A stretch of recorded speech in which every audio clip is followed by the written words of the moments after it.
The first thing I'll say is a lot of the parents that I talk to have children diagnosed with the same type of tumor that my daughter had, which is it's 99.9% fatal, which means that the second you're given the diagnosis, you're terminal.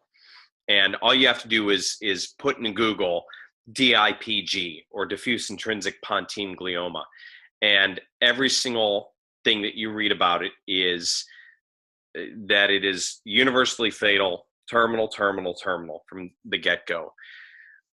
When I talk to a parent of a newly diagnosed child, and I'll turn to the main part of your question, because I think this is illustrative of how to provide hope in a situation that may seem hopeless, is I always talk about the research that's being done.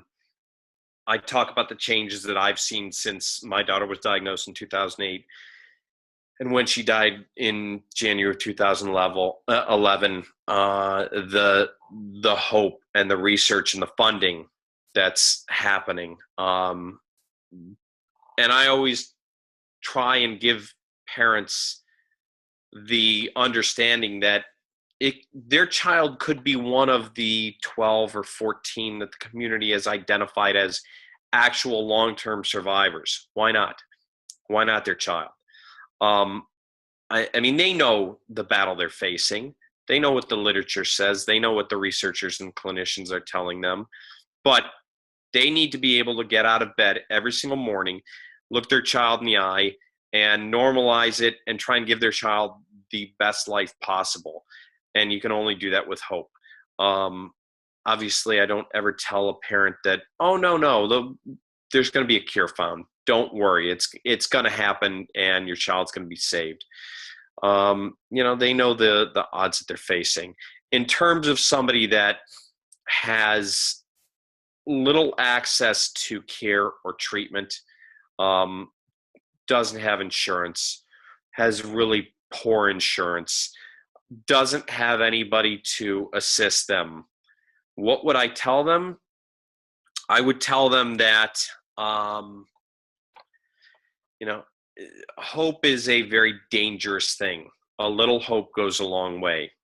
And trying to connect with others at the clinic where they're being treated, at the hospital, at their doctors, talking to the nursing staff, talking to anybody there, and trying to get somebody to listen to them and lend them an ear, trying to get to people that can work with them and help them, trying to get to people through their spiritual community, their church, their mosque, their synagogue, whatever it may be. There's where hope can grow. A family that I helped assist, they were recent immigrants from Ethiopia. The mother and father were professionals. The mother was an RN, the father was a pharmacist in Ethiopia. Two little girls, one was 4, the other was 2 when they moved here. They moved into a 1-bedroom apartment, and in good times were barely covering their rent. And shortly after the father arrived with their older daughter, she was diagnosed with the same tumor that my daughter had. They had Medicaid.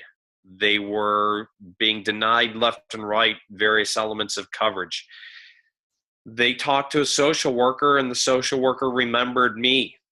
And the social worker reached out to me, and from there, one of the foundations that I work for, the Max Cure organization, we helped support them, and I helped get 4 or 5 other organizations together that I was aware of to support them, and had their rent covered for a couple of years, got their green cards taken care of, got the child buried, unfortunately.